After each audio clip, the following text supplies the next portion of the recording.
Of the economy and bigger country جس کے اندر resources ہیں. اور یہ ماننا پڑے گا کہ مودی کے ٹائم میں ان کی اکنامک گروتھ بھی ہوئی اور ان کے باقی بھی جو ایشوز ہیں پرائیویٹائزیشن ڈی ریگولیشن اس طرف اس نے اپنے طور کے اوپر دھیان دیا اور جی ڈی پی بھی کانسٹنٹلی 6 سے اوپر رہی ہے. لیکن دی پوائنٹ از کہ ساتھ ساتھ ویسٹرن پریس یہ بھی کہتا ہے کہ وہ یہ کہتے ہیں اگر ہندوستان میں رہنا ہے تو جے شری رام کہنا ہوگا. یہ بھی ان کا نعرہ ہے. اگر ہم ملاؤں کو ذبح کریں تو وہ بھی جے شری رام کہنا شروع کر دیں گے. انڈیا نے ابھی جو حال ہی میں ایک ہیومن ڈیولپمنٹ کی ایک اسیسمنٹ ہوئی ہے اس میں کہا گیا ہے کہ 75 ملین پیپل انڈیا نے ورلڈ پور جو گروپ ہے اس میں ایڈ کیے ہیں اور ان کی پوزیشن ابھی فال ڈاؤن ہو کے 132 پہ چلی گئی ہے 191 میں. تو اس لیے ہر چیز جو ہے وہ جو ہے وہ شیر شکر نہیں ہے. اچھا جنرل صاحب یہ جو شیر شکر کی آپ نے بات کی 1996 کے بعد پہلی مرتبہ بھارتیہ جنتا پارٹی جو ہے وہ مقبوضہ کشمیر کے انتخابات میں حصہ نہیں لے رہی ہے. جن جماعتوں کو سپورٹ کر رہی تھی ان میں سے 2 جماعتوں نے بھی بی جے پی کی جو سپورٹ ہے اس سے بھی انکار کر دیا ہے. اس پر بھی تھوڑا سا روشنی ڈالیے گا کہ اس کی کیا آپ کو وجوہات لگتی ہیں؟ دیکھیں جی اس کی وجوہات صاف ظاہر ہیں کہ مودی کی پالیسیز شارٹ ٹرم تو ٹھیک ہیں کہ اکنامک اس کو آگے ہو رہا ہے, وہ ہندوؤں کو آگے لا رہا ہے, ہندوستان کو وہ بنانا چاہتا ہے, سیکولر کا وہ کانسیپٹ ختم کر دیا ہے. لیکن یہ ان کی جڑوں میں یا ان کی بنیادوں میں انڈیا کی میں بارود بھر رہا ہے. انڈیا ایک بڑا ملک ہے جس میں تقریباً 20% مسلمان ہیں, 14% باقی وہ لوگ ہیں. آپ دیکھیں سکھوں کے ساتھ منی پور میں آپ دیکھا کرسچین کے ساتھ کیا ہوا, مسلمانوں کے ساتھ کیا ہے. تو یہ جو فاشزم ہے اور اس کا ویسٹرن ورلڈ بھی ابھی جو ہے فارچونیٹلی وہ اویئر ہو چکی ہے. اور دیٹ از وائی اس کے اوپر یہ پریشر ہے کہ اگر آپ اس طرح کریں گے. انہوں نے بڑا ابھی وہ میں انڈیا ٹی وی سن رہا تھا اس کے اوپر وہ کوٹ کر رہے تھے جی کہ الجزیرہ نے ایسے کیسے کہہ دیا اور رائٹر نے یہ خبر کیوں دے دی, اور جو ویسٹرن واشنگٹن پوسٹ ہے, نیو یارک ٹائم ہے, اس کے اندر بھی یہ خبریں آئی ہیں کہ انڈیا کو مودی ایک ایسی ڈگر پہ لے کے جا رہا ہے جس کا ریزلٹ تباہی و بربادی اور فریگمنٹیشن یا بالکنائزیشن آف انڈیا سے کم وہ بالکل نہیں ہوگا. تو دیٹ وے اگر انڈیا کی یہ پالیسی پسند ہے کہ یہ اس نے صرف ہندوؤں کے لیے ہندوستان ہے باقی کسی قوم کے لیے نہیں ہے, تو میرے خیال میں اس سے بڑی دشمنی ایک سٹیٹ کے ساتھ نہیں ہو سکتی. اچھا جنرل صاحب 5 اگست 2019 کو جو آرٹیکل 370 اور 35A کو ریووک کرنا, وادی کو 2 حصوں میں تقسیم کرنا, پھر اس کے بعد جعلی ڈومیسائلز کا اجرا, پھر آبادکاری وہی جو غزہ کا ماڈل اڈاپٹ کیا ہے جیوز کا اور خاص طور میں نیتن یاہو کا, کیا یہ بھی ایک بڑی وجہ یہ سیٹ بیک ہوا ہے مودی کو جو مقبوضہ کشمیر میں انتخابات سے اس نے رائے فرار اختیار کی ہے؟ اور دوسری جانب اس نے 1 کروڑ 80 لاکھ کے قریب نئے ووٹرز کا اندراج بھی کیا, کیونکہ آپ نے خود بھی کہا یہ سارے انسٹیٹیوشن تو اس کے پولیٹیکل مفادات یا سیاسی مفادات کے ذیلی ادارے بنے ہوئے ہیں.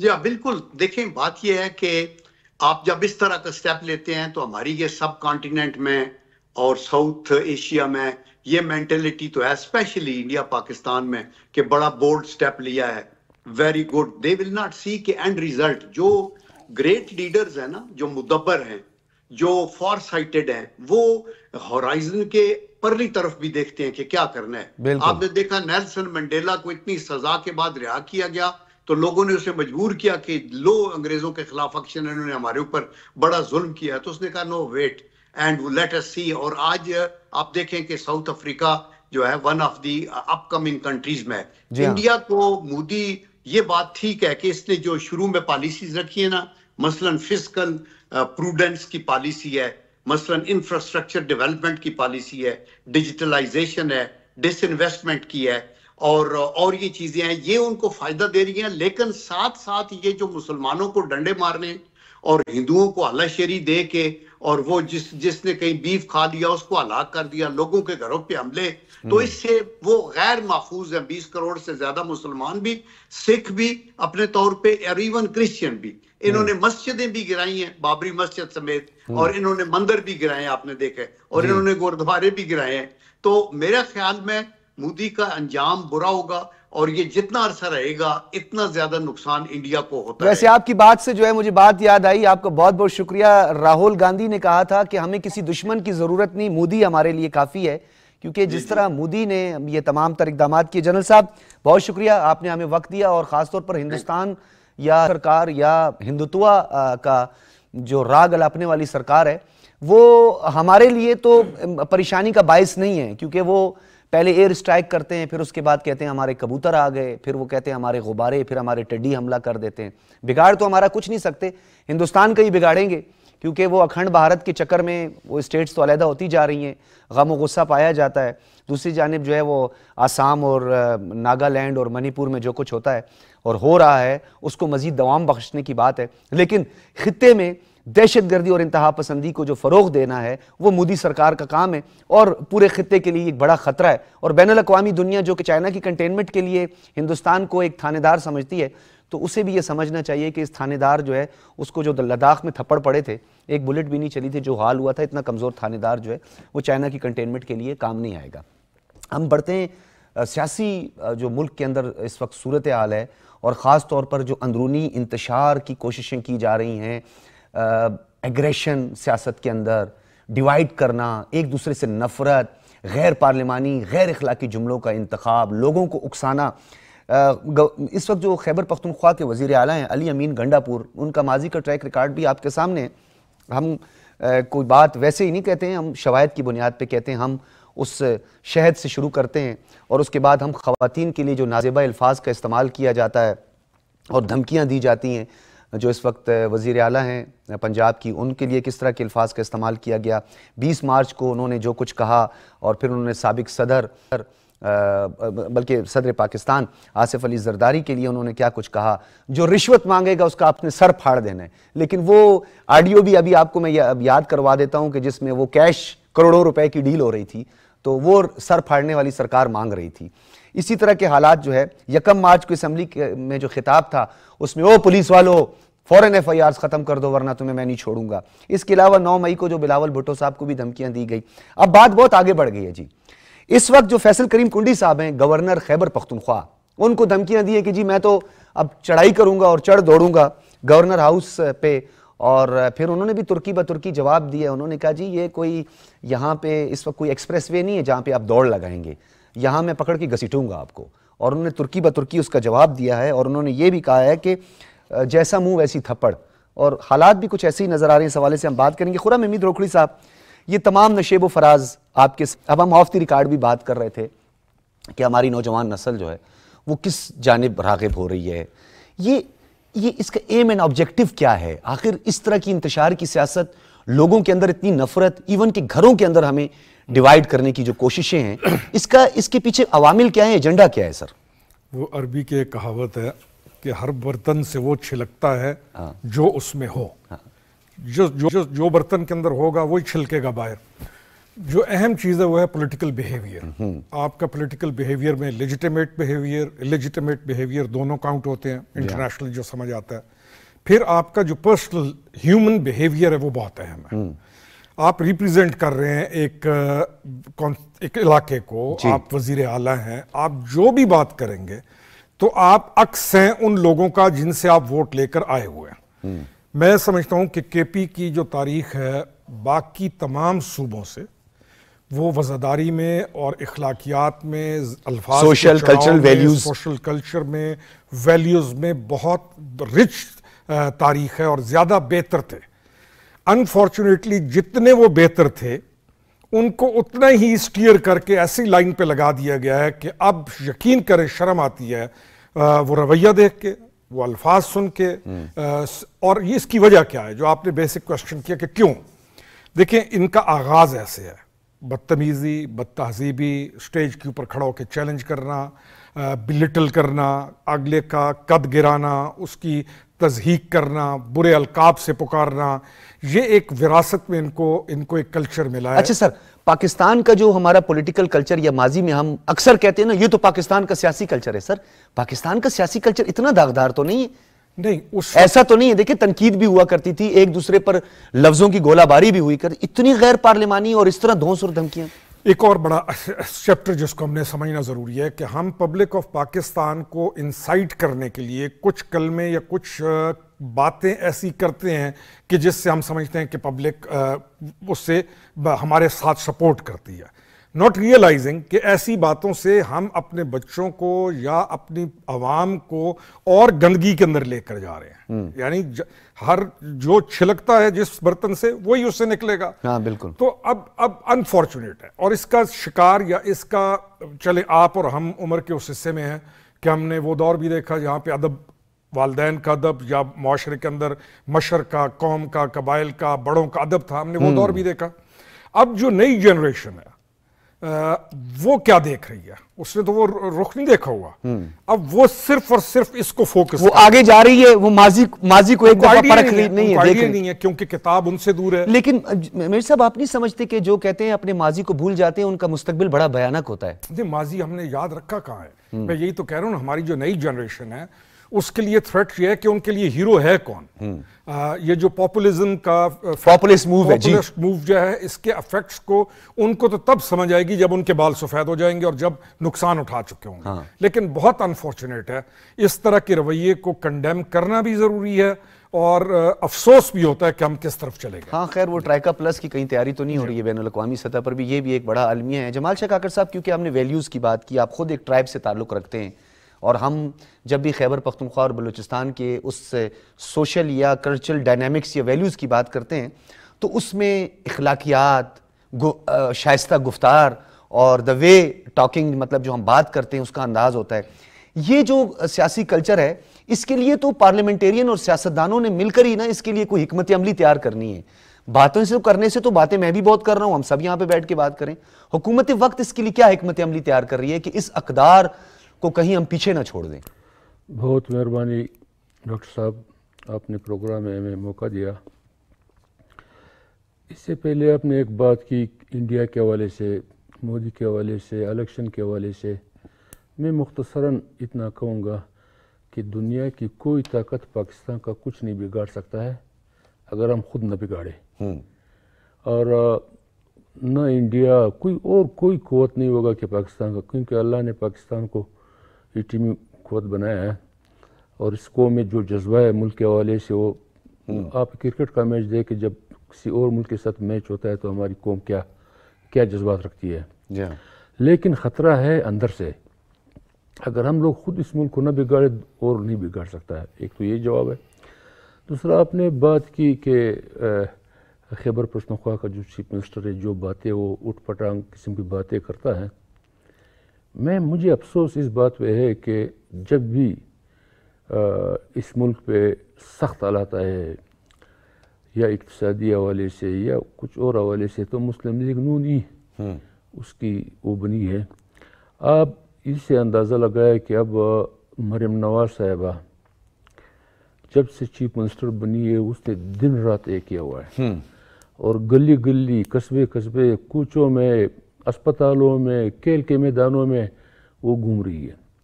اب یہ چیز ان سے برداشت نہیں ہو رہا ہے. تو لہٰذا ایک دفعہ جب شہباز شریف صاحب چیف منسٹر تھے تو شہباز اسپیچ کے نام سے وہ مشہور ہوئے تھے. جو بھی وبا آیا، چاہے ڈینگی ہوا، چاہے جو بھی وبا تھا، ڈیولپمنٹ ہوا، تو اس میں مسلم لیگ نون نے اپنا حصہ ڈالا. اب اس وقت پاکستان کا جو صورتحال ہے، جو آپ نے بات کی تھی کہ کب ہم سبق سیکھیں گے، پتہ نہیں ہم کیسے لوگ ہیں. اب اس وقت اس سے زیادہ کیا بتا سکتی ہے کہ ہمارے ملک معاشی طور پہ بالکل تباہ ہے. اور جب تک ہم معاشی طور پہ مل بیٹھ کے اس ملک کو یہاں سے نہیں نکالیں گے تو آگے ہم نہیں چل سکتے ہیں. اور وہ کسی ایک پارٹی کا کام نہیں ہے، کسی ایک ادارے کا کام نہیں ہے. تمام سٹیک ہولڈر مل کے. لیکن سر، حکومت وقت پر بڑی ذمہ داری عائد ہوتی ہے. میں مجھے بات پوری کرنی تھی. تو اب میں یہ کہتا ہوں، جب سے یہ حکومت بنی ہے، جو بھی اپوزیشن ہے بالکل اپوزیشن کا رول ادا کرے. اسمبلی میں دلیل کے ساتھ عوامی مسائل لائے، قانون سازی میں مدد کرے، نہ کہ گالی گلوچ اور روڈوں پہ، کیونکہ اس وقت ملک ان چیزوں کا متحمل نہیں ہو سکتا ہے. اور یہ آخری موقع ہے اگر اب بھی تمام ادارے مل بیٹھ کے اپوزیشن سے لے کے ٹریجری بینچ تک اور تمام ادارے حتیٰ کہ میں میڈیا کو بھی شامل کرتا ہوں، عدلیہ کو بھی شامل کرتا ہوں، اسٹیبلشمنٹ کو بھی شامل کرتا ہوں کہ خدا را باہر سے کوئی خطرہ نہیں، آؤ مل کے اپنا ملک کو اس دلدل سے نکالے.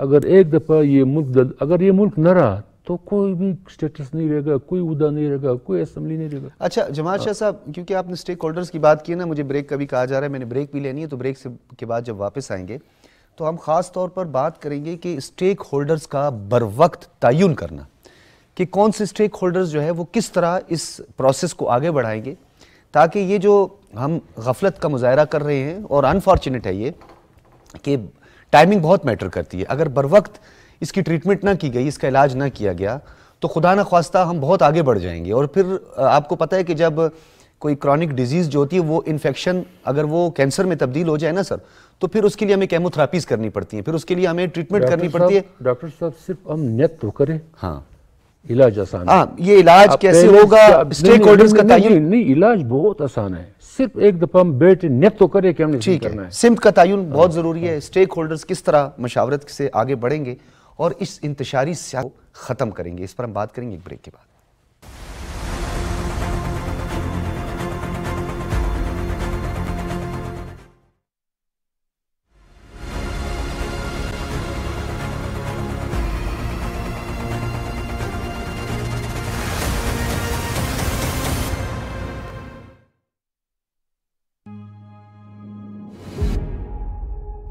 جمہوری نظم میں حقائق سیاسی ہوں یا معاشی،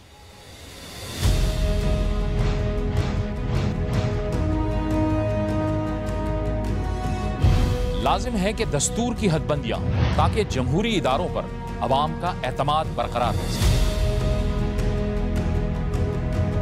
ملک کو درپیش چیلنجز سے نمٹنے کے لیے قومی وحدت ضروری ہے.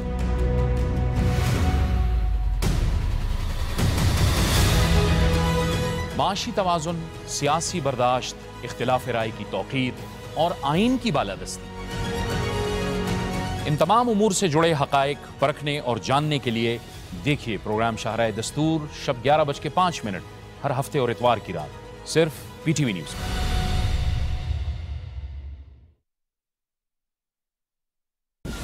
پاکستان کی معاشی ترقی و خوشحالی وزیر اعظم شہباز شریف کی اولین ترجیح. پاکستان اور ورلڈ بینک کے مابین طویل المدتی شراکت داری پر اتفاق. زراعت و توانائی سمیت دیگر شعبوں کی بحالی اور سرمایہ کاری کے نئے دور کا آغاز. وزیر اعظم محمد شہباز شریف کا خواب اقتصادی طور پر مضبوط اور خوشحال پاکستان.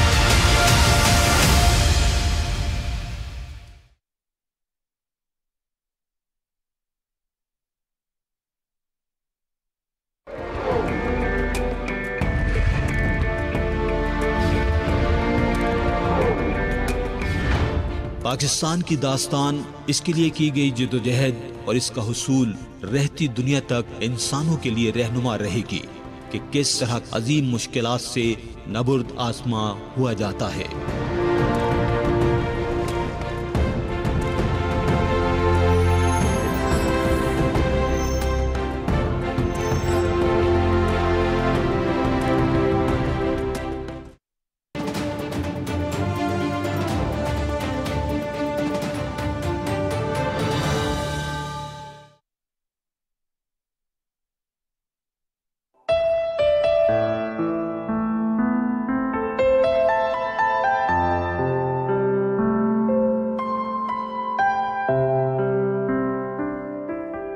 اٹھ کے پرچید کا سامان سفر تازہ کریں، نفس سوختائے شام و سحر تازہ کریں.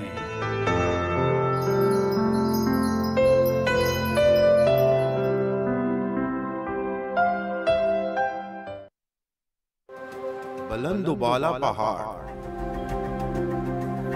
کشمیر سے گلگت بلتستان تک، سبزہ زار شجر،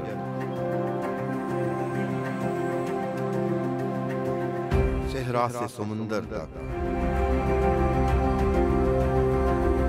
کراچی سے خنجراب تک،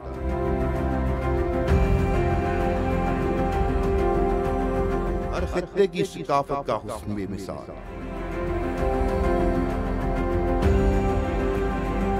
یہ ہے میرا آپ سب کا ہم سب کا پاکستان.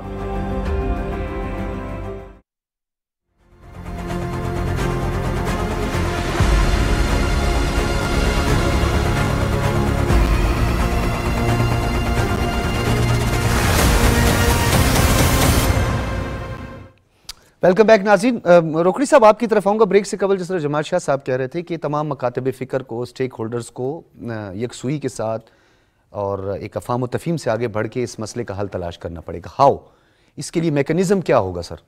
ایجوکیشن، آپ کا تعلیمی نظام، یا آپ کا گھر ہے یا آپ کا تعلیمی نظام ہے، اور اس میں جتنے سکم ہیں ان کو دور کرنا لازم ہے. ہم یہ دیکھیں نا کہ ہم بچوں کو سکھا کیا رہے ہیں، پڑھا کیا رہے ہیں، اور ان کو ہم تعلیم کس چیز کی دے رہے ہیں. اور وہ باہر آ کر جب اپنی شخصیت کے ساتھ کسی بھی جگہ پر آتے ہیں تو کیا ان کی شخصیت وزندار ہے یا انہوں نے اپنا وزن کم کر دیا. موجودہ دور کے اندر یہ جو جس صورتحال کا جس کا سامنا ہے ہمیں، اور یہ جو پولیٹیکل نیا کلچر ڈیولپ ہوا ہمارے ملک کے اندر، اس میں نے تو یہ رزلٹ نکالا ہے ڈاکٹر صاحب کہ ہم نے اپنی پوری قوم کا وزن کم کر دیا. پہلے آپ جوان ہوتے تھے، آپ کو اپنا اقدار کا، بات کرنے کا، بات پر پورا اترنا ہے، سچ بولنا ہے، یعنی ایک آپ کا اپنے اندر ایک آئینہ لگا ہوتا تھا کہ میں صاف ستھرا نظر آؤں. اس کی تباہی ہو گئی ہے. یعنی بچے جو ہیں، نوجوان، وہ بے وزن ہیں. اچھا، اس کا کیا یہ بھی کہا جا سکتا ہے کہ یعنی ہم ٹیپو سلطان کسی کے ساتھ منسوب کر دیتے ہیں کہ یہ ٹیپو سلطان ہے یا یہ لیڈر ہے، لیکن ہم کو اس کی انٹرپریٹیشن یا اس کا ہسٹری کا یا اس کی جو کرائیٹیریا ہے یا اس کی کوالٹیز ہے اس کا پتہ ہی نہیں. ہم نے نام رکھ لی ہیں، لیکن جو شخصیت ہے، جو نوجوان اس وقت بن رہا ہے، جو اس پولیٹیکل انلیجیٹمیٹ بیہیویئر کا شکار ہے، وہ اس نے اپنی شخصیت کو داغدار کر لیا. اب کل وہ جب بڑی سٹیج پہ آئے گا، جب اس کے بچے ہوں گے، ان کو کیا تعلیم دے گا؟ وہ سچ اس سے گیا، جھوٹ اس میں آ گیا، مذاق، ٹھٹھا، تمیز فقدان. تو اب ہم جس چیز کو ہم پہلے لے کے آئے کہ جو لیڈر ہوتا ہے وہ ضامن ہوتا ہے تمام قوم کا کہ وہ جیسا بیہیویئر کرے گا، ہیومن بیہیویئر ہے، وہ آگے اس کو اڈاپٹ کریں گے. اگر لیڈر ہی ایسا ہو کہ وہ کھڑا ہو کے سوائے موکنگ یا تمسخر یا تانا یا تو اس کا اثر کس پہ جائے گا؟ نوجوان نسل پہ جائے گا. اس کے پیچھے ایک اور چیز ہے. اگر آپ نے کام نہیں کرنا، پھر یہ کام کرتے رہے، پھر آپ لوگوں کو انسائٹ کریں، بھڑکائیں، کیونکہ آپ نے کام نہیں کرنا. اب جو کام کرنے والا ہوگا، جو اپنی گورنمنٹ کو چلائے گا، جو گورنمنٹ کو رن کرے گا، اس کے پاس ایسا بیہیویئر کرنے کا وہ کرے گا کبھی اس طرف نہیں. ایک چیز کی سمجھ نہیں آتی سر، پارلیمنٹ کی بے توقیری کرنے والے سپریمیسی آف پارلیمنٹ کی بات کرتے ہیں، قانون کی دھجیاں بکھیرنے والے سپریمیسی آف لا کی بات کرتے ہیں. اچھا، میثاق مدینہ کی بات کرنے والے اگینسٹ، ٹوٹل اس کے بالکل اگینسٹ ان کا جو ہے عمل ہے. سمجھتے کیوں نہیں ہیں ڈاکٹر صاحب؟ ان کا سروائیول اسی میں ہے. ان کو پتا ہے کہ اگر تمیز یا پیار یا اخلاقیات دکھائی تو ہمارا سروائیول نہیں ہے. تو انہوں نے اپنے آپ کو دکھانے کے لیے، اپنے آپ کو بتانے کے لیے کہ میں بد تہذیبی کا چورن، یس، انہوں نے وہ کام کرنا ہے، یہ مجبور ہیں. ابھی ان کے پارلیمان کے اندر جو ان کے ممبرز ہیں، ان میں اچھے پرانے پولیٹیکل لوگ بھی موجود ہیں، بڑے بڑے وزادار بھی 30-40 آدمی ایسے ہیں جو، لیکن وہ بیچارے پھنس گئے ہیں ان کے اندر. باقی جب تک وہ سر ایک وزادار تو کہتے ہیں میں اپنے باپ سے بھی نہیں ڈرتا سر. نہیں، ابھی آپ دیکھیں کتنا، آپ مجھے بتائیں، میں نے جب وہ فکرہ یہ سنا، نہیں مطلب is this justified sir, is this justified؟ میں بتائیں کہ میرا بیٹا، میری اولاد یہ کہے کہ ہم نے تو باپ سے بھی معافی نہیں مانگی، اس کا مطلب ہے کہ پرورش میں اتنا نقص تھا، پرورش میں اتنے مسائل تھے کہ تم نے اپنے باپ کی عزت نہیں کی. باقی کو چھوڑو، تم نے تو اپنے باپ کی بے توقیری کی ہے، یہ الفاظ کہہ کے، جذبات میں کہے یا غصے میں کہے، تم نے، یعنی تمہیں صرف اپنا باپ ملا تھا جس کی تم نے بے توقیری کرنی تھی. سوچیں نا کہ میرا بیٹا یا میں ادھر بیٹھ کے کسی بھی صورت اپنے والد کے بارے میں. سر قومی مجرم کسے کہتے ہیں؟ ہمیں تھوڑا سا مطلب ہمارے دیکھنے والوں کو پتہ چلے نا. ہم کہتے ہیں یار یہ فلانا بندہ قومی مجرم ہے، اس نے کس جرم کا ارتکاب کیا ہوتا ہے؟ دیکھیں جس بندے نے اس قوم کی اخلاقیات کو جو تباہ کر دے، جرم کا تعین کرتے جائیں. چوری ایک علیحدہ چیز ہے. میرے لیے میں پچھلے دنوں ایک ڈیبیٹ ہوئی, میں نے کہا یار بڑا مسئلہ یہ ہے کہ آپ کی قوم کی اخلاقیات کو تباہ کر دیا گیا ہے اور ایک بڑے منظم طریقے سے تباہ کیا گیا ہے اور اس کے اندر بہت سارے لوگ شامل تھے. اب اس سے ریکور ہم نے کیسے کرنا ہے, ہم نے دوبارہ پیٹرن میں کیسے آنا ہے, غیر سنجیدگی سے سنجیدگی کی طرف کیسے آنا ہے, یہ ایک اہم سوال ہے. اچھا, جس کی طرف یہ جو آپ بات کریں جمال شاہ کاکڑ صاحب, وہ ایک مثال ہم دیتے ہیں نا, کیونکہ آپ بھی سمجھتے ہیں, بلکہ ہمارے دیکھنے والوں کو میں تھوڑا ٹرانسلیٹ بھی کر لوں گا, کہ وہ منان چوک پر کوئی کھڑا ہو رہا ستابزو گورم, مطلب آؤ میں تمہیں دیکھ لوں گا. یہ سیاستدان کی یہ زبان ہوتی ہے, کیونکہ وہ ایک تربیت گاہ سے نکلا ہوتا ہے نا سر, کیونکہ جو پولیٹیکل پارٹیز ہوتی ہیں ان کے اندر تھوڑی سی اقدار کی ٹریننگ تو دی جاتی ہے, پراپر اس کی کلاسز نہیں ہوتی, یہ ایک علیحدہ سوال ہے, لیکن کم سے کم وہ بہت سارے مراحل سے گزر کر آگے آیا ہوتا ہے. ابھی آپ بھی بیٹھے ہوئے ہیں بات کرتے ہیں, میں آپ کو جتنا بھی اکسانے کی کوشش کروں آپ بڑے تامل مزاجی سے اس کا جواب دیں گے. تو سر اس کی روٹ کازز کو تلاش کرنا ہے نا. آپ کا پروگرام بہت زبردست پروگرام ہے, لیکن انسان کو وہ بات کرنا چاہیے جو دل کو بھی لگے. تعلیم کی بات کی روڑی صاحب نے, میں کہتا ہوں کہ ہمارے تعلیم اور شعور دو علیحدہ یہ الگ چیز ہے. ہاں, چالاک اور ہوشیار یہ بھی الگ ہے. ہمارے تعلیم اس وقت چالاک لوگ پیدا کر رہے ہیں, ہوشیار پیدا نہیں کر رہے ہیں. تو تعلیمی نظام میں تھوڑا سوچنا چاہیے. اگر میں تھوڑا اس میں اضافہ کر دوں, جب آپ بھی پڑھتے تھے ہم بھی پڑھتے تھے, تو اوپر بورڈ کے اوپر لکھا تھا تعلیم اور تربیت, کریکٹر بلڈنگ کا کام نہیں ہوگا. تربیت کا معنی یہ ہے کہ تعلیم کے ساتھ جب شعور نہیں ہوگا تو پھر یہ حال ہوگا. اور چالاک کا تشریح یہ ہے کہ چالاک اپنا بھی بیڑا غرق کرتا ہے, آپ کا بھی بیڑا غرق کرے گا. ہوشیار اپنے آپ کو بھی بچائے گا, آپ کو بھی بچائے گا. تو ہمارے تعلیمی نظام لکھے پڑھے چالاک پیدا کر رہے ہیں. تو یہاں ویسے آپ نے نئی ٹرم کا جو ہے نا اضافہ کر دیا سر, پڑھا لکھا چالاک. اور چالاک, اور اب ایک تو یہ جو صاحب نے کہا کہ تعلیمی نظام, اس میں تو صرف ایک روحانی اصلاح کی سبجیکٹ کی ضرورت ہے, کہ اس میں نرسری سے لے کے ماسٹر تک. لیکن اب شارٹ ٹرم کیا, آپ نے کہا بار بار یہ سوال کیا, لیکن مجھ سے تو نہیں کیا, کہ کیا کرے کہ اس میں کوئی سے نکالے. چلیں اگر کوئی تشنگی رہ گئی آپ دے دیں جواب. سادہ جواب ہے, سب سے پہلے نیت. یہ اسٹیک ہولڈر یہ نیت تو کرے کہ ہم نے اس ملک کو نکالنا ہے. کون اسٹیک ہولڈر؟ کون سر اسٹیک ہولڈر؟ پولیٹیشین ہے, پارلیمنٹ ہے, جوڈیشلی ہے, اسٹیبلشمنٹ ہے. ٹھیک ہے. اور میں کہتا ہوں میڈیا کا بہت بڑا رول ہے. بالکل. یہ جو معاشرے کا, سر آج تازہ گالی گلوچ کھا کے آیا ہوں, سوشل میڈیا پہ ایک جواب دیا تھا. مجھے بات کرنی تھی. میڈیا, ہم ایک دفعہ یہ نیت تو کرے, نیت سے بھی 50% مسئلے حل ہوں گے, ورنہ سیدھا سا کوئی راکٹ سائنس نہیں ہے. ہم لوگ 1-2 سال کے اندر سمگلنگ پہ پابندی لگائے, کرپشن پہ پابندی لگائے, ایگریکلچر جو ہمارا زرعی ملک ہے اس کو دھیان دے, اور بس کچھ چیزیں, اور جو ہمارا منرل ہے پاکستان میں, خاص کر بلوچستان میں یا خیبر پختونخوا میں, ان کو کیسے نکالا جائے. یہ تو سر آپ نے خود SIFC کے سارے کمپوننٹ کا ذکر کر دیا, جو SIFC کے امبریلا تلے ہو رہا ہے سب. اچھا, تو میں کہتا ہوں اگر ہم صرف 2-4 چیزوں پہ توجہ دے دیں,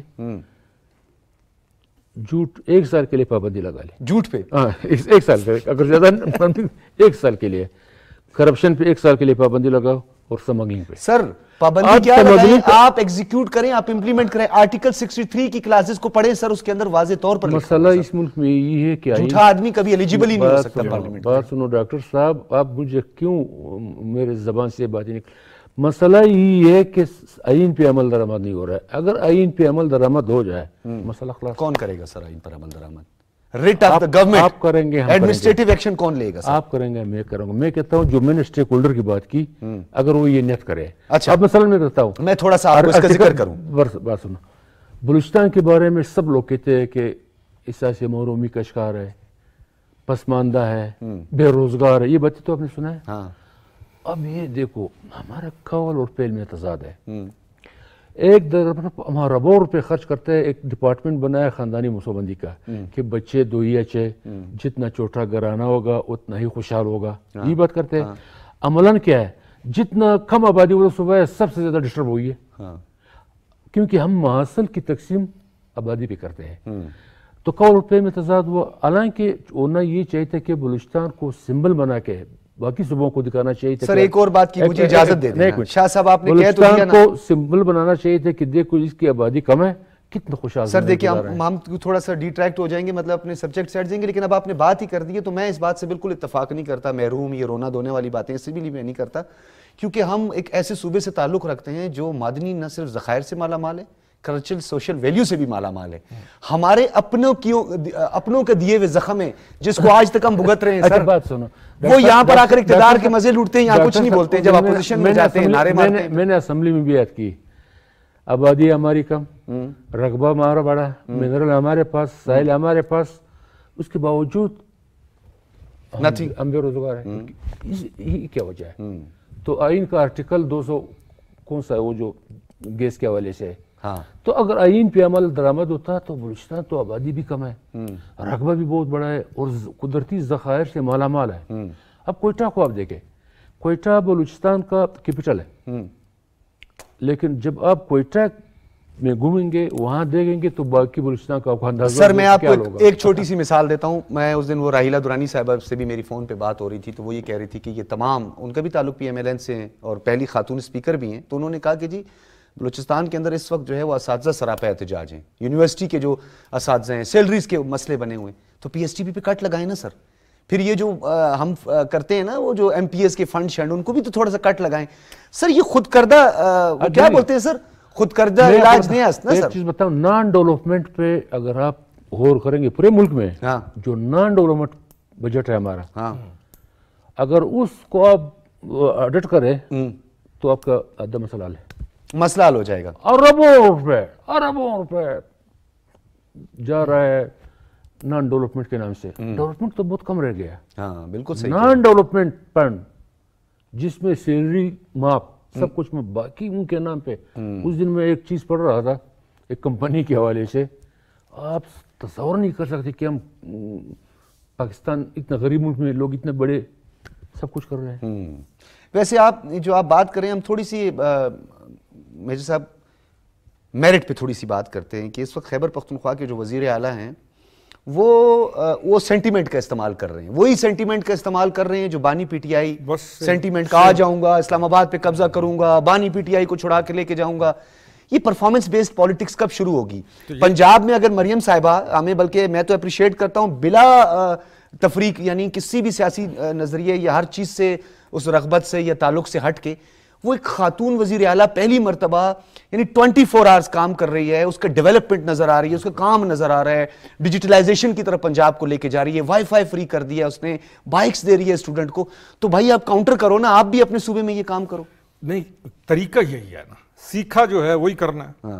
کام کرنے کے لیے آپ کو بہت ساری چیزوں کی ضرورت ہے, آپ کو پیشنس کی ضرورت ہے, آپ کو علم کی ضرورت ہے, آپ کو فراست کی ضرورت ہے. کام کرنا آئے تو کام کریں گے نا.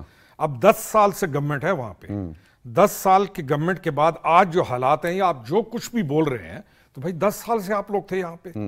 میرا کنسرن پھر جو آپ کا سٹارٹ ہے اس کے اوپر کہ کیا قوم متحمل ہے کہ اس کی اخلاقیات کے اندر یا جو کچھ باقی بچا ہے ہمارے پاس, کیا ہم اپنے نوجوانوں کو برباد کرنے کے لیے لازم ہے کہ ہم ان کو اس روش پر لے کر جائیں یا اس ڈگر پر چلائیں کہ جس کا آپ نے ایک مظاہرہ 9 مئی کو دیکھا, وہ مظاہرہ تھا نا, آپ نے انسائٹ کیا بچوں کو, آپ نے جذبات کے ساتھ کھیلا ان کو انٹائی اسٹیٹ کی طرف آپ لے کے جائیں, یا آپ ایک لا لیس سوسائٹی کریٹ کرنے کا ایک اور ایجنڈا لے کے کیوں چلیں؟ تو کیا اس کا مطلب ہے کہ پیچھے کو اور کہانی ہے؟ سر اکاؤنٹیبلٹی کا بھی تو ایک مسئلہ ہے ہمارے ہاں, بہت بڑا مسئلہ. اکاؤنٹیبلٹی اگر ہوتی, بالکل ٹمبر مافیا کے خلاف جہاد کیا, یہ کیا وہ کیا, خیبر پختونخوا میں چاہتا ہوں ہم ہمیشہ جا کر دیکھتے ہیں ابھی بھی جس طرح بے دریغ کٹنگ ہو رہی ہے. آپ دیکھیں کہ وہ جو بہار اور دہاڑ بھی وہاں کے لوگ کہتے ہیں نا, دہاڑ بہار کی لکڑی ہے, بہت مہنگی لکڑی ہے, اس کی کٹنگ آج سے نہیں ہو رہی, سالوں سے کٹنگ اس کی ہو رہی ہے.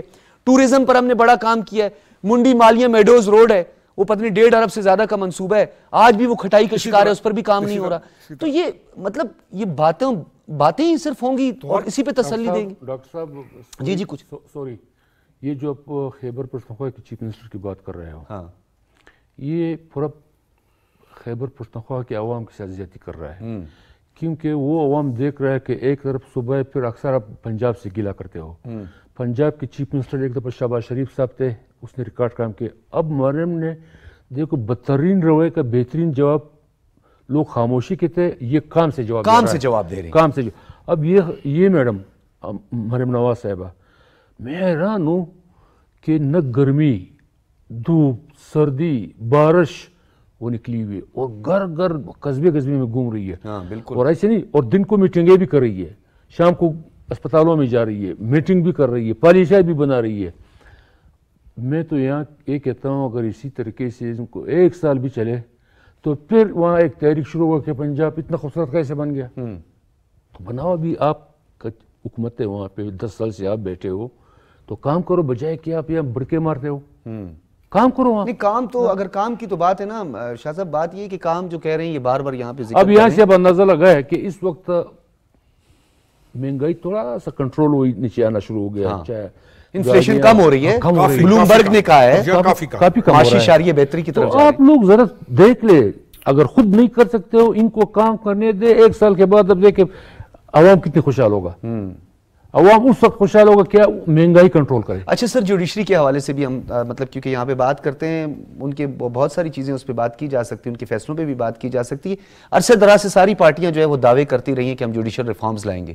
کیا طے کیے, کون سی جوڈیشل ریفارم؟ اسپیڈی ٹرائل کہاں ہیں؟ وہ ہمارے کھوسا صاحب تھے, انہوں نے کہا تھا میں نے تو عدالتیں بنا دی ہیں اور اسپیڈی ٹرائل بھی ہوگا. اسپیڈی ٹرائل سر وقت کی عام ضرورت ہے بہت. اس پہ سر پلیز میں چاہتا ہوں آپ کی کمنٹ میں چاہوں گا. شاہ صاحب نے کس طرح, جمال صاحب آپ کو کلوز کریں تو کہ 2 منٹ ہے, میں چاہتا ہوں اس پر بھی ذرا ریمارکس لے لیں. میں صرف اتنا کہوں گا کہ اس لیے ہم کہتے ہیں پارلیمنٹ سپریم ہے, ہر ادارے میں بہتری کی گنجائش موجود ہوتی ہے.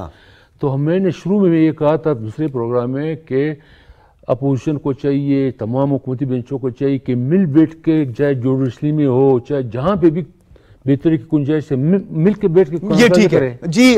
روکھڑی صاحب, اسپیڈی ٹرائل کی بات کرتے ہیں, D G I S P R کو آنا پڑتا ہے, وہ ہمارے ملک کے سرحدوں کے محافظ, ایسٹرن ویسٹرن بارڈر کے چیلنجز, ہائیبریڈ وار کے چیلنجز, انتشار کے چیلنجز, ڈیزاسٹرز میں ان کو بلا لیتے ہیں.